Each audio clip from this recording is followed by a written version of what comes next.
765,651 are dead. No, that's not the amount of people who have passed away in a Civil War battle. It's not the amount of people who have died from the Vietnam War, or the amount of people who have died at the hands of cancer or some type of horrific disease. Rather, that's the amount of abortions that the CDC reported legally took place in the year of 2010.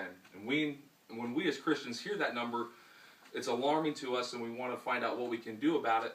And oftentimes we don't know what we can do or what the Bible even says that we should do. But it's important for us because we live in this society. I'm right there with you, where we're a Christian. We live in here. We see this world on a day-to-day basis. It's important for us to know what the Bible says. And strictly what the Bible says is that abortion is a sin, and that because abortion is a sin, it separates us from God. And due to that, that's a huge reason why America as a whole has started to decay, and our society as a whole is starting to decline. So just want to go over a few little things with you here just for a moment or two.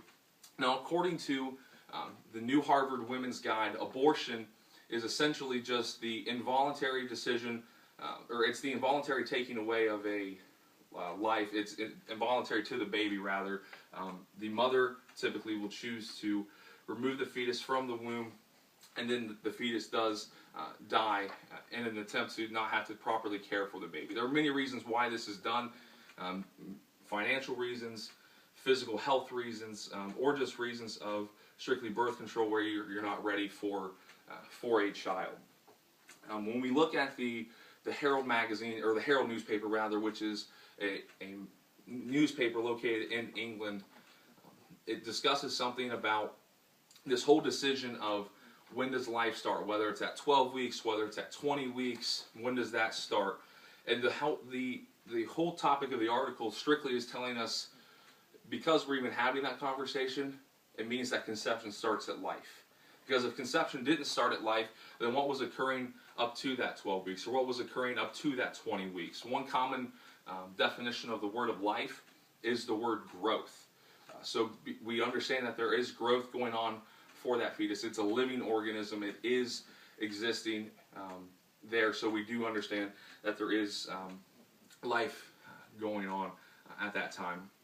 So we understand what an abortion is and how an abortion can take place. But let's see what the Bible has to say. You know, the Bible is kind of clear on it, actually, whenever you dive into it. Whenever we look at what the Bible says, Isaiah 44:24 says, "Thus saith the Lord, thy Redeemer, he that formed thee from the womb, I am the Lord that maketh all things." So we see that God forms us while we're in the womb, and that God cares for us. God values human life, and more importantly, God values pre-born human life even. He values us when we are in the womb. And so we understand that some people will struggle with this, and they'll say, you know, I just can't handle having a baby at this point in time. I'm not ready for it. My life is just in shambles, and if I had a baby, my life is just going to be over. I was living great beforehand, and now it's over. Well, if we look at what the Bible talks about in the book of Job, we see that Job was going through an amazing period of time where he was blessed. He was highly favored of God, and then something happened in Job's life where everything was taken away from him.